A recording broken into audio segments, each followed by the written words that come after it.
اللهم اجعل في قلبي نورا۔ سلطان شہاب الدین غوری، مصنف اسلم راہی MA۔ ایپیسوڈ 22۔ نہروالا کے راج محل میں ایک روز راجکماری کمار دیوی کی ماتا راج کنول اس کمرے میں اکیلی بیٹھی رو رہی تھی جو کمرہ کبھی راجکماری کمار دیوی کی خوابگاہ کے طور پر استعمال ہوتا تھا۔ وہ اسی مسہری پر بیٹھی تھی جو مسہری کبھی کمار دیوی کے استعمال میں رہتی تھی۔ گردن اس کی جھکی ہوئی تھی، زارو قطار رو رہی تھی۔ کمرے میں اس کی ہچکیاں اور سسکیاں صاف سنائی دے رہی تھیں کہ اتنے میں راج محل کے اس کمرے میں اس کا بیٹا رام دیو داخل ہوا۔ اپنی ماتا راج کنول کو یوں روتے دیکھ کر رام دیو لمحہ بھر کے لیے اس کمرے میں دروازے پر ٹھٹک کر کھڑا ہو گیا تھا۔ کچھ دیر تک عجیب سی بے بسی اور لاچارگی میں اپنی ماں کی طرف دیکھتا رہا، پھر آگے بڑھا اور اس کے قدموں کی چاپ پا کر راج کنول نے فوراً اپنے آپ کو سنبھالتے ہوئے اپنی آنکھیں صاف کرنا شروع کر دیں۔ رام دیو چپ چاپ آگے بڑھا، راج کنول کے قریب بیٹھ گیا، پھر اسے مخاطب کر کے کہنے لگا، ماتا، میں جانتا ہوں آپ کمار دیوی کے لیے رو رہی ہیں، لیکن ایسا آپ کب تک کرتی رہیں گی؟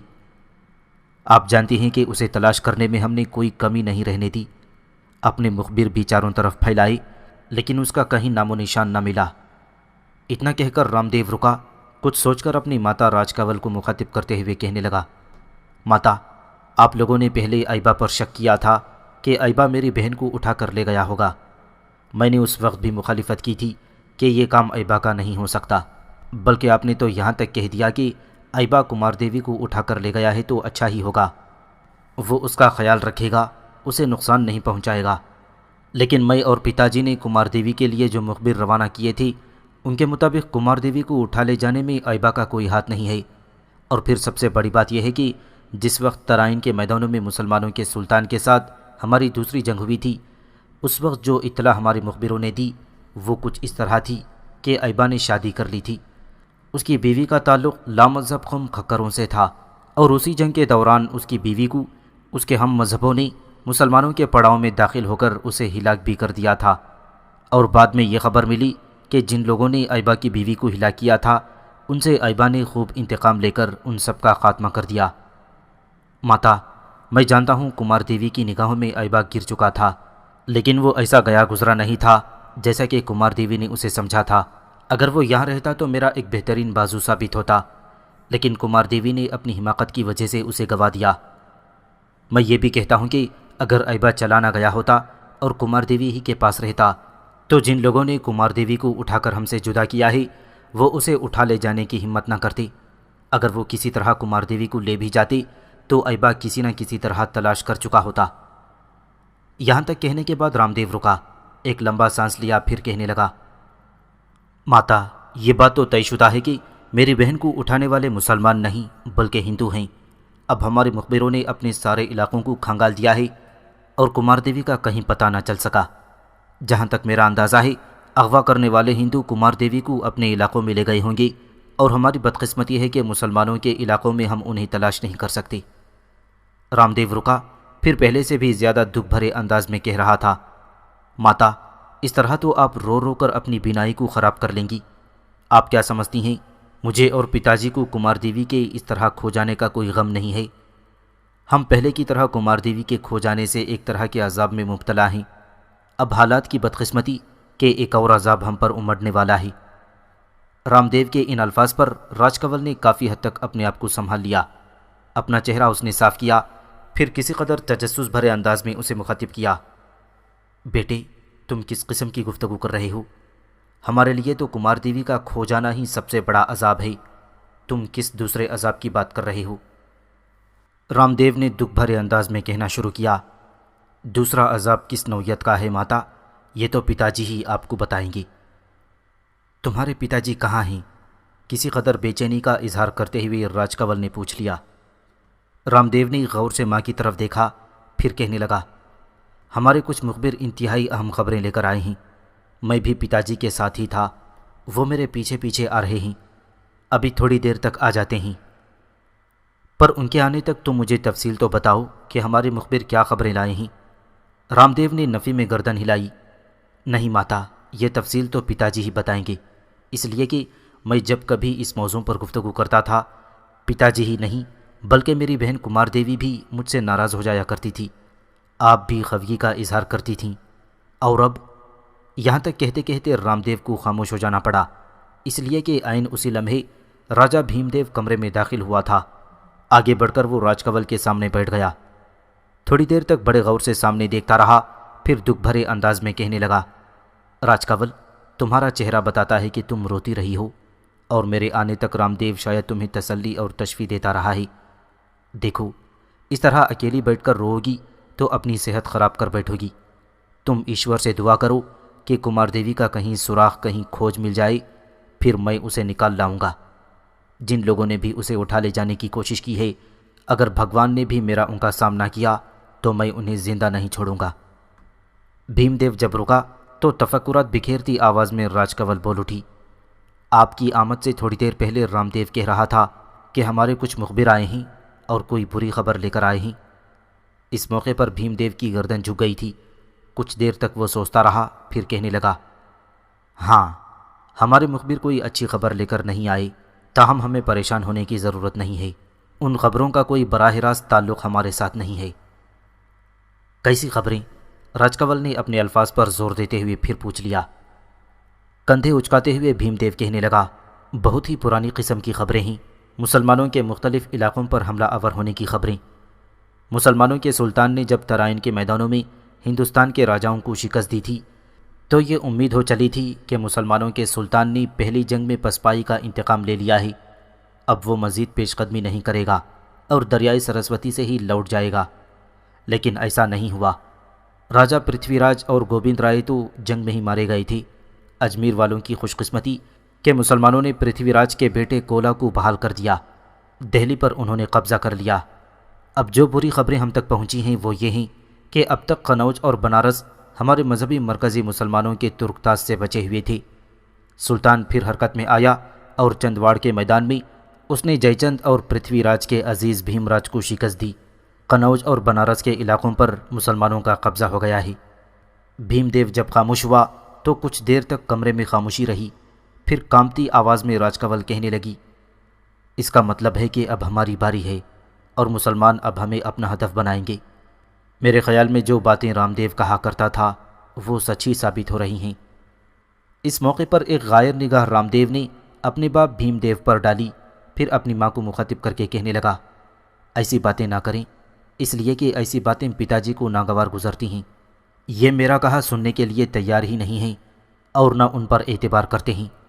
میں پہلے بھی کہا کرتا تھا کہ ترائن کے میدانوں کی پہلی شکست کو مسلمان فراموش نہیں کریں گے، انتقام پر ضرور اتریں گے اور ہر صورت میں اپنی پسپائی اور ہزیمت کو فتح میں تبدیل کرنے کی کوشش کریں گے۔ ماتا، پتا جی سامنے بیٹھے ہوئے ہیں، اس وقت میں آپ کی موجودگی میں کہتا ہوں کہ مسلمان ہم پر حملہ آور ہونے میں اب دیر نہیں لگائیں گے۔ ہندوستان کے اندر بڑی بڑی قوتوں کو وہ پہلے ہی کچل چکے ہیں، اب کوئی قوت ان کے سامنے ٹھہرنے والی نہیں ہے، لہٰذا اب ان کی نگاہیں ہم پر جم جائیں گی، وہ ہمارا رخ کرنے کی کوشش کریں گے۔ رام دیو جب خاموش ہوا تب بھیم دیو بول اٹھا، بیٹے، اس وقت ہندوستان میں ہم ہی صرف آخری قوت نہیں ہیں، ابھی مسلمانوں سے ٹکرانے کے لیے بہت سی قوتیں باقی ہیں۔ ابھی بھیم راج دریائے نرمدا کے آس پاس اپنی طاقت و قوت میں اضافہ کر رہا ہے، وہ کسی بھی موقع پر مسلمانوں کی راہ روک سکتا ہے۔ اس کے علاوہ بھی میں تمہیں کہوں گا کہ ادھر ادھر بکھرے ہوئے راجپوت یکجا ہونے کی کوشش کر رہے ہیں، اور ایک وقت ایسا ضرور آئے گا جب یہی راجپوت متحد ہو کر مسلمانوں سے اپنے علاقے واپس لینے میں کامیاب ہو جائیں گے۔ بہرحال اس موضوع کو چھوڑو، اٹھو پہلے کھانا کھا لیں۔ اس پر راج کنول اٹھ کھڑی ہوئی، اس کی طرف دیکھتے ہوئے رام دیو اور بھیم دیو دونوں باپ بیٹا بھی کھڑے ہو گئے تھے، پھر وہ تینوں اس کمرے سے نکل گئے تھے۔ قطب الدین ایبک اور ایبا چند روز بنارس میں قیام کرنے کے بعد وہاں کا نظم و نسق درست کر کے واپس دہلی جا چکے تھی۔ وہاں قیام کے دوران انہوں نے پہلے کی طرح نئی لشکری بھرتی کرتے ہوئے ان کی تربیت کا کام شروع کر دیا تھا۔ اس طرح وہ اپنی عسکری قوت میں اضافہ کرنے لگے تھے۔ ایک روز قطب الدین ایبک اور ایبا اپنے کچھ دوسرے سالاروں کے ساتھ تربیت کے میدان میں تربیت حاصل کرنے والے لشکریوں کا جائزہ لے رہے تھے کہ ان کے کچھ مخبر اپنے گھوڑوں کو دوڑاتے ہوئے ان کے قریب آئی۔ گھوڑوں سے اتر کر انہوں نے بلند آواز میں سلام کہا۔ قطب الدین ایبک اور ایبا کے سامنے آئی اور اس مخبر کے کچھ کہنے سے پہلے ہی قطب الدین نے انہیں مخاطب کیا۔ میرے عزیزوں، خیریت تو ہے؟ آنے والوں میں سے ایک قطب الدین کو مخاطب کر کے کہنے لگا، امیر، ہم ایک بری خبر لے کر آئے ہیں۔ راجہ پرتھوی راج کا رشتہ دار بھیم راج، جس سے متعلق کہا جاتا تھا کہ وہ اپنے لشکر کے ساتھ دریائے نرمدا کی طرف جا چکا ہے، اچانک اس نے اجمیر کا رخ کیا۔ رات کی گہری تاریکی میں وہ راجہ کولا پر حملہ آور ہوا۔ راجہ کولا نے اپنی طرف سے پوری کوشش کی کہ شہر کی حفاظت کرے، لیکن اسے بھیم راج کے مقابلے میں بدترین شکست ہوئی۔ راجہ کولا اجمیر سے نکل کر نہ جانے کہاں چلا گیا ہے، جنگ میں مارا گیا ہے یا فرار ہو کر اپنی جان بچانے میں کامیاب ہوا، اس سے متعلق ہمیں ابھی تک کچھ پتہ نہیں چلا، لیکن بھیم راج نے اجمیر فتح کر لیا ہے، اور اب اجمیر کا راجہ کولا نہیں بلکہ بھیم راج ہے، اور اجمیر کو فتح کرنے کے بعد اس نے بڑی تیزی سے اپنی حالت کو مستحکم کرنا شروع کر دیا ہے۔ اس کی اسے خبر ہے کہ جب مسلمانوں کو اجمیر کی فتح کا علم ہوگا تو وہ ضرور اجمیر پر حملہ آور ہوں گے۔ جہاں تک بھیم راج سے متعلق ہم معلومات حاصل کر سکے ہیں، اس کے مطابق اس کے پاس اس وقت ہم سے بھی زیادہ بڑا لشکر اور طاقتور لشکر ہے۔ مخبر رکا، پھر اپنی بات کو آگے بڑھاتے ہوئے کہہ رہا تھا، اجمیر پر قبضہ کرنے کے بعد بھیم راج فارغ نہیں بیٹھا۔ جہاں وہ اپنے لشکر میں اضافہ کر رہا ہے، وہاں وہ آس پاس کے بکھرے ہوئے جنگجو راجپوتوں کو بھی اپنے لشکر میں آنے کی دعوت دے رہا ہے۔ اس طرح وہ مسلمانوں کے خلاف فیصلہ کن جنگ کی تیاری میں مصروف ہے۔ اگر اس پر جلد ضرب نہ لگائی گئی تو وہ اپنی عسکری طاقت میں دگنا اضافہ بھی کر سکتا ہے۔ مخبر جب خاموش ہوا تب قطب الدین ایبک نے ان کو شاباشی دی، اشارے سے اپنے ایک سالار کو بلوایا اور ان مخبروں کو کچھ رقم مہیا کرنے کے لیے کہا، ساتھ ہی ان کو اپنے ساتھ لے جانے کا بھی حکم دیا۔ اس پر وہ سالار حرکت میں آیا اور ان کو اپنے ساتھ لے گیا تھا۔ ان کے جانے کے بعد قطب الدین نے ایبا کی طرف دیکھا اور اسے مخاطب کر کے کہنے لگا، ایبا میرے بھائی، اب بولو یہ خبر سننے کے بعد تمہارے کیا تاثرات ہیں اور تم کیسے رد عمل کا اظہار کرتے ہو؟ ایبا مسکرایا اور کہنے لگا، رد عمل اور تاثرات کیا ہونے ہیں؟ میرے خیال میں آج نہیں تو کم از کم کل صبح تک ہمیں یہاں سے کوچ کر جانا چاہیے۔ لشکر لے کر ہمیں اجمیر کا رخ کرنا چاہیے اور اس بھیم راج کو بتانا چاہیے کہ ہم اس سے نمٹنے اور اس پر قابو پانے کی ہمت اور جرأت رکھتے ہیں۔ جب تک اس بھیم راج کا خاتمہ نہیں کیا جا سکتا، اس وقت تک میں سمجھتا ہوں کہ وہ ہمارے لیے مسائل کھڑے کرتا رہے گا، اور پھر میں سمجھتا ہوں کہ بھیم راج سے نمٹنے کے بعد ہم واپس دہلی نہیں جائیں گے، نہر والا کا رخ کریں گے، اور نہر والا کے راجہ بھیم دیو کے ہاتھوں اس سے پہلے جو ہمیں پسپائی اختیار کرنا پڑی تھی اس کا انتقام لیں گے۔ ایبا کے یہ الفاظ سن کر قطب الدین ایبک خوش ہو گیا تھا۔ پہلے اس کی پیٹھ تھپ تھپائی، پھر کہنے لگا، ایبا، قسم خداوند کی تم نے میرے ہی احساسات اور جذبات کی ترجمانی کر دی ہے۔ اب چلو تربیت کے اس میدان سے نکلیں، تربیت حاصل کرنے والوں کی نگرانی اپنے کچھ سالاروں کے سپرد کرو اور مستقر کی طرف چلیں۔ میں چاہتا ہوں آنے والی شب کو پچھلے پہر ہم یہاں سے اجمیر کی طرف کوچ کر جائیں، اس لیے کہ پر پھیلانے کے لیے ہمیں بھیم راج کو زیادہ مہلت نہیں دینی چاہیے۔ ایبا نے اس سے اتفاق کیا۔ دونوں تربیت گاہ سے نکل کر مستقر کی طرف چلے گئے۔ لشکریوں کو انہوں نے تیاری کا حکم دے دیا تھا۔ اس طرح آنے والی شب کے پچھلے پہر اپنی تیاریاں مکمل کرنے کے بعد قطب الدین ایبک اور ایبا اپنے لشکر کے ساتھ دہلی سے نکل کر اجمیر کا رخ کر رہے تھے۔ بھیم راج اب اجمیر کا راجہ تھا اور مسلمانوں کی نقل و حرکت پر نگاہ رکھنے کے لیے اس نے دور دور تک اپنے مخبر پھیلا رکھے تھے۔ جس وقت قطب الدین ایبک نے اپنے لشکر کے ساتھ دہلی سے نکل کر اجمیر کا رخ کیا تھا، بھیم راج کے مخبر اسے مسلمانوں کے لشکر کی پیش قدمی کی اطلاع کر چکے تھے، لہٰذا بہت بڑا لشکر لے کر بھیم راج اجمیر سے نکل کھڑا ہوا۔ بھیم راج کا ارادہ تھا کہ وہ مسلمانوں کو اجمیر سے دور ہی روکے رکھے گا تاکہ آگے بڑھ کر وہ اجمیر کا محاصرہ نہ کر پائیں۔ اجمیر کے نواح میں وسیع اور کھلے میدانوں میں بھیم راج نے اپنے لشکر کا پڑاؤ کر لیا، اور انہی میدانوں کے اندر بالکل بھیم راج کے لشکر کے سامنے قطب الدین ایبک اور ایبا نے بھی اپنے لشکر کے ساتھ پڑاؤ کر لیا تھا۔ بھیم راج نے دیکھا کہ اس کے مقابلے میں مسلمانوں کے لشکر کی تعداد کم ہے، تب اس نے وقت ضائع نہ کرنا تھا۔ وہ چاہتا تھا کہ فوراً جنگ کی ابتدا کر دے اور اپنی کامیابیوں کو یقینی بناتے ہوئے مسلمانوں کو بھگانے اور انہیں شکست دینے کے بعد ہندوستان میں اپنی شہرت و اپنی فتح یابی کا چرچا کر دے۔ اپنے ان ارادوں کی تکمیل کے لیے بھیم راج نے اپنے لشکر کی صفیں درست کرنا شروع کر دی تھیں۔ اس کے مقابلے میں قطب الدین ایبک اور ایبا بھی اپنے لشکر کی صفیں درست کر چکے تھے۔ لشکر کو انہوں نے 2 حصوں میں تقسیم کیا تھا۔ ایک حصہ قطب الدین ایبک کے پاس تھا، دوسرا ایبا کی سرکردگی میں تھا۔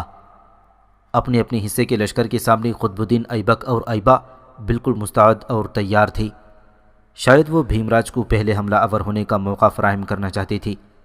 بھیم راج کے لشکری بھی اپنی صفیں درست کر چکے تھے، اور تھوڑی دیر تک بھیم راج کے لشکر میں زور زور سے طبل بجتے رہے، نقارے پیٹے جاتے رہے، اور اس کے بعد بھیم راج نے مسلمانوں پر حملہ آور ہونے کے لیے اپنے لشکر کو آگے بڑھایا۔ پھر دیکھتے ہی دیکھتے بھیم راج مسلمانوں پر ان کا قتل عام کرنے والے تشدد کی ظلمتوں میں تباہی کے ہیولے کھڑے کرتے اجاڑ موسموں کی طرح ٹوٹ پڑا تھا۔ جس وقت بھیم راج اور اس کے لشکری حملہ آور ہوئے تھے، اس وقت وہ عجیب سے انداز میں زور زور سے نفس کی توہین، زیست کا بوجھ، سانسوں کی سلگاہٹ اور دل کا کرب بنتے نعرے بلند کرتے رہے۔ اس پر مسلمانوں نے بھی رد عمل کا اظہار کرنے اور اپنی کارروائی کی ابتدا کرنے میں دیر نہیں لگائی۔ جوابی کارروائی کرتے ہوئے انہوں نے پہلے پاتال کی پستیوں اور راتوں کی رسوائیوں میں قہرمانیت کی پرچھائیوں اور کروٹیں لیتے انتقام کی طرح تکبیریں بلند کیں۔ اس کے بعد وہ بھیم راج کے لشکر پر قطرے قطرے میں طوفان برپا کر دینے والی موجوں کے بے انت خروج کی طرح حملہ آور ہوئے تھے۔ میدان جنگ اور روحوں کی وحشت اور قبرستانوں کی آباد کاری کا سماں باندھنے لگا تھا۔ دونوں لشکروں کے ٹکرانے سے میدان جنگ یوں صداؤں کے ہجوم سے بھر گیا تھا جیسے سفلی جذبات اور حکمت و عظمت، دہریت اور خدا پرستی، مادہ پرستی اور روحانیت، بد اخلاقی اور حسن اخلاقی، خرافات اور حقیقت پسندی ایک دوسرے سے برسر پیکار ہو گئے تھے۔ اجمیر کا راجہ بھیم راج اور اس کے لشکری اپنے دیوتاؤں کے مندروں اور دیویوں کے چرنوں کی حفاظت کے لیے اپنے گلوں میں جرات مندی کی جیو مالا ڈالے شمشان کی آگ اور چتا کی آتش کی طرح حملہ آور ہو رہے تھے۔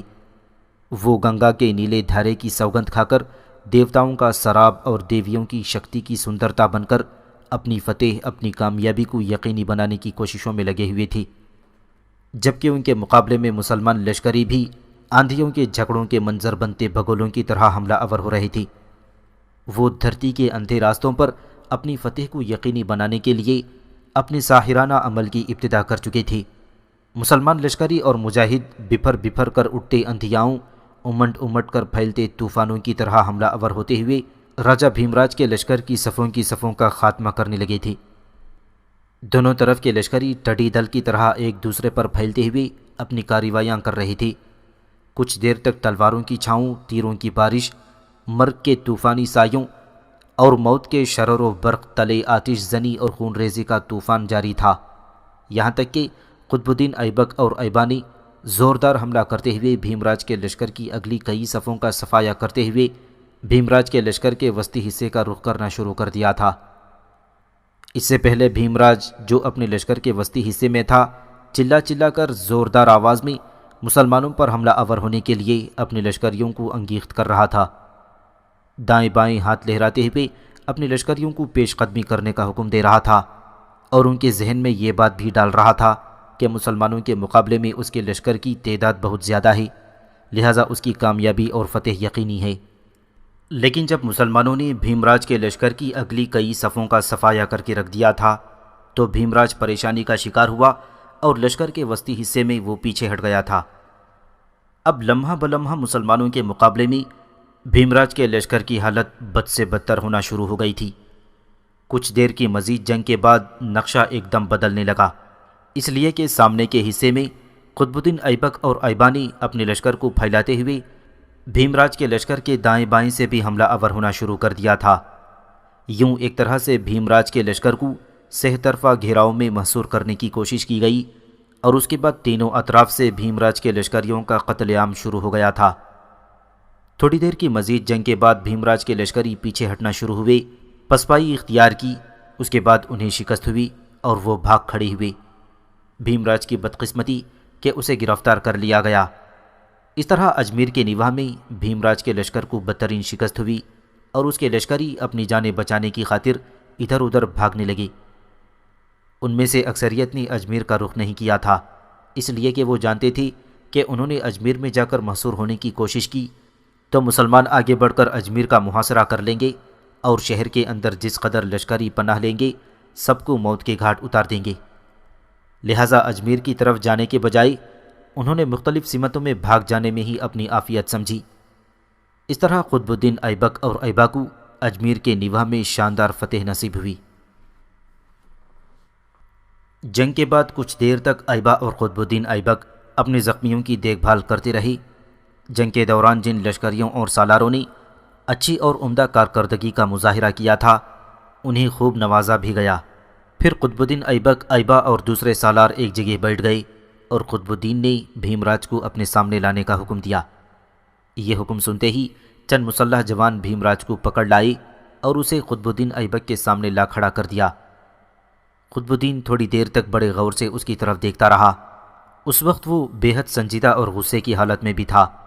پھر اس نے اپنی نگاہیں بھیم راج کے چہرے پر گاڑ دیں اور کھولتے ہوئے لہجے میں کہنے لگا، بھیم راج، جنگ کے دوران تو اپنے گھوڑے پر سوار ہو کر راجہ اندر بن کر ناروں کے جوش اور اپنے تعصب کے خنجروں سے اپنے لشکریوں کو جوش دلا رہا تھا اور کالے موسموں کے باسیوں کی طرح کھولتے وہموں کے آشوب کھڑے کرنے کی کوشش کر رہا تھا۔ ذرا میدان جنگ کے دوران جس وقت تو گھوڑے پر سوار تھا اپنی حالت کو بھی نگاہ میں رکھ اور اپنی اس حالت کو بھی دیکھ کہ جس وقت تو میرے سامنے ہے۔ اس وقت تو تیری حالت جانسوز اور تباہ کاری کی سی تھی، اور اب تو گرے ہوئے گھروں کی دیوار کی مانند ہے۔ اس وقت تو سلگتے آنکھوں والے بیابان کے وحشیوں کی طرح تھا، اور اب تو اجاڑ ویرانیوں کی انتہا درخت سے بھی زیادہ بے بس ہے۔ تو نے کئی بار زہریلے ناگ کی طرح ہمیں ڈسنے کی کوشش کی، لیکن خداوند کا شکر ہے کہ ہم ہر بار تیرے زہر سے محفوظ رہے۔ تو نے ترائن کی پہلی جنگ میں بھی حصہ لیا، تو نے ترائن کی دوسری جنگ میں بھی حصہ لیا، لیکن کوئی سبق نہیں پکڑا۔ ترائن کے میدانوں میں پرتھوی راج کو شکست دینے کے بعد جب اس کا خاتمہ ہو گیا تو ہم نے کسی پر ظلم اور زیادتی نہیں کی، اس کے بیٹے کو اجمیر کا حکمران تسلیم کر لیا، لیکن تو پھر بھی شرارتوں سے باز نہ آیا۔ قنوج کے راجہ کے ساتھ مل کر ہمارے بالمقابل آ گیا، وہاں بھی شکست ہوئی تو جنوب کی طرف بھاگا، اور جب ہم بنارس سے دہلی کی طرف گئے تو راجہ کولا کی کمزوری سے فائدہ اٹھا کر تو اجمیر پر قابض ہو گیا۔ ذرا اپنے اعمال پر نگاہ دوڑا اور سوچ کر یہ بتا کہ تیرے اس اعمال نامے میں تیرے لیے کوئی معافی کا لفظ نکلتا ہے؟ قطب الدین ایبک چند لمحے پھر خاموش رہ کر کچھ سوچتا رہا۔ اس کے بعد دوبارہ اس نے بھیم راج کو مخاطب کرتے ہوئے کہنا شروع کیا، بھیم راج، جنگ کی ابتدا ہونے سے پہلے تو اس زام، اس گمان، اس ظن میں تھا کہ تیرے پاس ہماری نسبت بڑا لشکر ہے، لہٰذا تو کامیاب ہو جائے گا، لیکن تعداد کے گھمنڈ میں پڑنے سے پہلے تو نے یہ تو سوچا ہوتا کہ ترائن کے میدانوں میں تمہارے لشکر کی تعداد 3 لاکھ کے لگ بھگ تھی، ہمارے پاس 1 لاکھ کے قریب لشکر تھا، تم لوگوں کے پاس 3000 کے قریب ہاتھی تھے، ہمارے پاس اس نام کی کوئی شے نہ تھی۔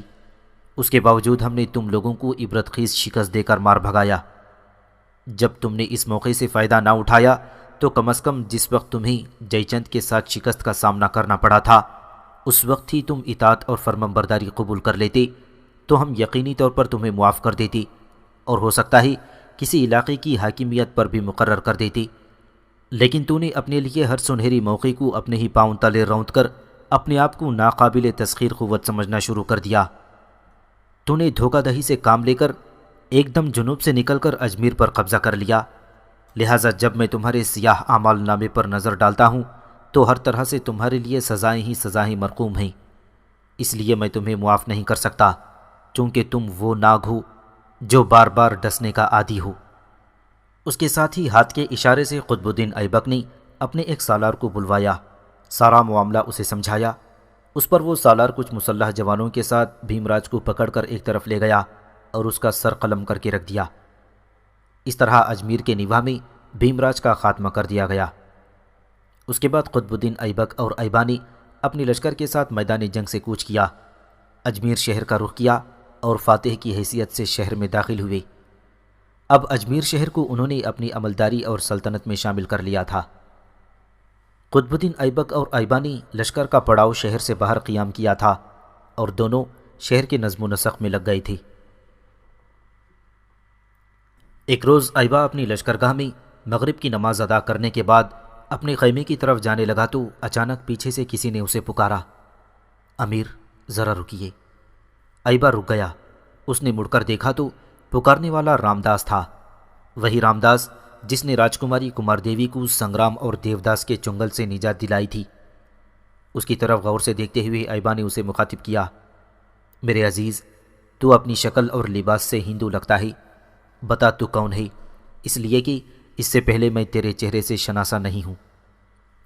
رامداس قریب ہوا، دونوں ہاتھ جوڑ کر اور بڑی عاجزی سے اس نے سلام کیا، پھر کہنے لگا، میرا نام رامداس ہے، میں دریائے سرسوتی کی طرف سے آیا ہوں۔ میری بدبختی کہ میں جگہ جگہ آپ کو تلاش کرتا پھرا، پہلے دہلی گیا، وہاں سے پتہ چلا کہ آپ بنارس میں ہیں۔ میری مزید بدقسمتی کہ جب میں بنارس پہنچا تو آپ دہلی کی طرف چلے گئے۔ میں پھر دہلی آیا، لیکن حالات پھر بھی میرے حق میں نہ تھے۔ مجھے پتہ چلا آپ اجمیر کی طرف گئے ہیں، لہٰذا اب میں اجمیر کی طرف آیا ہوں، اور بہت دیر سے میں وہاں بیٹھا انتظار کر رہا تھا، اس لیے کہ آپ مغرب کی نماز ادا کر رہے تھے۔ آپ کے کچھ لشکریوں نے میری رہنمائی کی، وہ لشکری ابھی میرے پیچھے ہی آ رہے ہیں، شاید وہ مجھے مشکوک سمجھتے ہیں، اس بنا پر شاید وہ مجھ پر نگاہ رکھے ہوئے ہیں۔ رامداس جب خاموش ہوا تب ایبا کسی قدر ہمدردی میں اسے مخاطب کر کے کہنے لگا، تم مجھے جگہ جگہ نگر نگر شہر شہر کیوں ڈھونڈتے تلاش کرتے پھر رہے ہو؟ آخر مجھ سے کیا چاہتے ہو؟ رامداس بڑی عاجزی میں کہنے لگا، امیر، میں آپ سے راجکماری کمار دیوی سے متعلق کچھ کہنا چاہتا ہوں۔ میں جانتا ہوں آپ مجھ پر شک کریں گے، لیکن میری آپ سے التجا ہے کہ آپ اپنے خیمے میں چلیں، وہاں بیٹھ کر میں آپ سے راجکماری سے متعلق تفصیل سے گفتگو کرنا چاہتا ہوں۔ آپ کے جو مسلح جوان میرے پیچھے آ رہے ہیں انہیں بے شک خیمے میں لے کر چلیے، تاکہ میں… رامداس کی بات کاٹتے ہوئے کسی قدر مسکراتے ہوئے ایبا کہنے لگا، اس کی کوئی ضرورت نہیں، میرے ساتھ چلو۔ اس کے ساتھ ہی ایبا اپنے خیمے کی طرف بڑھا، رامداس بھی چپ چاپ اس کے ساتھ ہو لیا تھا۔ رامداس کے ساتھ جب ایبا اپنے خیمے میں داخل ہوا تو ایبا اور رامداس کے پیچھے پیچھے ایبا کے جو مسلح جوان آ رہے تھے وہ بھی خیمے تک آئے، اور رامداس کو لے کر ایبا خیمے میں داخل ہوا۔ تب وہ لشکری ایبا کی سلامتی اور تحفظ کے پیش نظر ارد گرد پہرا دینے لگے تھے۔ خیمے میں داخل ہونے کے بعد ایک نشست پر ایبا بیٹھ گیا۔ رامداس کو اس نے اپنے سامنے بیٹھنے کے لیے کہا، پھر اسے مخاطب کر کے کہنے لگا، اب کہو تم راجکماری کمار دیوی سے متعلق کیا کہنا چاہتے ہو؟ پر تمہاری ایک بات نے مجھے الجھن میں ڈال دیا ہے۔ تم نے مجھے راستے میں بتایا کہ تم دریائے سرسوتی کی طرف سے آئے ہو، جبکہ راجکماری کمار دیوی نہر والا کی رہنے والی ہے۔ راستے میں تمہارے ان الفاظ نے مجھے میری نگاہوں میں مشکوک کر دیا تھا، لیکن چونکہ میرے مسلح جوان میرے پیچھے پیچھے تھے، اگر اس موقع پر الفاظ میں تم پر شک کا اظہار کرنا ہوتا تو یقیناً تمہاری جان خطرے میں پڑ سکتی تھی، اسی بنا پر میں خاموش رہا۔ اب بتاؤ اصل معاملہ کیا ہے؟ جواب میں رامداس نے اچکی دیوی کے تہوار سے دیوداس اور سنگرام کے ہاتھوں کمار دیوی کے اغوا ہونے، اسے دریائے سرسوتی کے کنارے قلعہ نما حویلی میں لائے جانے، اور پھر رامداس کے اسے وہاں سے نکالنے اور مچھیروں کی بستیوں میں پناہ لینے کی تفصیل بتا دی تھی۔ سارے حالات سن کر ایبا تھوڑی دیر تک گہری سوچوں میں ڈوبا رہا۔ اس کے بعد رامداس کی طرف دیکھتے ہوئے کہنے لگا، رامداس، پہلے تو مجھے اس انکشاف پر بے حد دکھ اور صدمہ ہوا ہے کہ اوشا دیوی کے تہوار سے اچکے راجہ کمار دیوداس کے ماموزاد سنگرام نے اسے اغوا کر کے دریائے سرسوتی کے کنارے پہنچا دیا۔ میں تمہارے کردار سے بھی خوش ہوں کہ تم نے اسے جہنم سے نکال کر مچھیروں کی بستی میں پہنچا دیا۔ تمہاری باتوں سے میں اندازہ بھی لگا چکا ہوں کہ شاید سنگرام اور دیوداس کے ہاتھوں کمار دیوی کی عزت و عفت محفوظ رہی ہے۔ ایبا کے ان الفاظ پر رامداس جھٹ سے بول پڑا، مالک، آپ کا اندازہ درست ہے، کمار دیوی نے اپنی لاج اور اپنی عزت کی حفاظت خوب کی۔ اس نے فیصلہ کیا ہوا تھا کہ اگر اس قید کے دوران سنگرام یا دیوداس میں سے کسی نے بھی اسے بے آبرو کرنا چاہا تو وہ خود مر جائے گی یا بے آبرو کرنے والے کا خاتمہ کر کے رکھ دے گی۔ رامداس جب خاموش ہوا تب کچھ سوچتے ہوئے ایبا نے پھر اسے مخاطب کیا، رامداس، مجھے کمار دیوی کی اس حالت پر بڑا دکھ اور صدمہ ہوا ہے، لیکن اسے دیوداس سے نجات دلانے کے لیے تمہیں نہر والا کا رخ کرنا چاہیے تھا۔ اس کے باپ اور بھائی کو اس کی اطلاع کرنی چاہیے تھی تاکہ وہ کمار دیوی کو وہاں سے رہا کرنے میں کامیاب ہو سکے، اور اس کے ساتھ ہی دیوداس اور سنگرام کو بھی ان کے لیے عبرتناک سزائیں دیں۔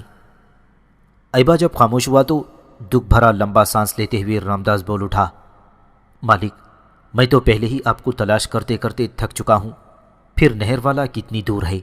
میں وہاں تنہا سفر ہی نہیں کر سکتا۔ اور پھر کمار دیوی کے حالات میں آپ کا بار بار ذکر آتا ہے، اور جس وقت میں آپ کی طرف روانہ ہوا تھا اس وقت راجکماری کمار دیوی نے بھی میری اس تجویز سے اتفاق کیا تھا کہ اسے وہاں سے نکالنے کے لیے آپ کی مدد حاصل کی جائے۔ رامداس کے خاموش ہونے پر آئبہ پھر بول اٹھا، پر وہ تو مجھ سے انتہا درجے کی نفرت کرتی ہے، میرا نام سننا پسند نہیں کرتی، اور پھر مجھ تک یہ خبر پہنچ چکی ہے کہ وہ اپنے راج مندر میں گئی اور وہاں جا کر اس نے سوگند کھائی کہ وہ اس وقت تک شادی نہیں کرے گی جب تک کہ مجھے قتل نہ کرے۔ اس کے باوجود اس نے تمہیں میری طرف کیسے روانہ کر دیا؟ یہاں تک کہنے کے بعد آئبہ رکا، پھر وہ اپنی بات کو آگے بڑھا رہا تھا۔ بہرحال میں تمہیں مایوس نہیں کروں گا، ہمارا لشکر چند دن یہاں قیام کرے گا، تم بھی کچھ روز یہاں قیام کر کے آرام کرو، اس کے بعد میں تمہارے ساتھ کچھ مسلح جوان روانہ کر دوں گا جو راجکماری کو وہاں سے نکال کر بحفاظت نہر والا پہنچا دیں گے۔ ساتھ ہی میرے کچھ مسلح جوان دیوداس اور سنگرام کو بھی پکڑنے کی کوشش کریں گے، اور جو مسلح جوان میں تمہارے ساتھ بھیجواؤں گا انہیں میں یہ احکامات بھی جاری کروں گا کہ سنگرام اور دیوداس کو بھی پکڑ کر راجکماری کے ساتھ اس کے باپ کی طرف نہر والا لے جائیں، تاکہ نہر والا کا راجہ بھیم دیو اپنی بیٹی کو اغوا کرنے والوں کو جو چاہے سزا دے۔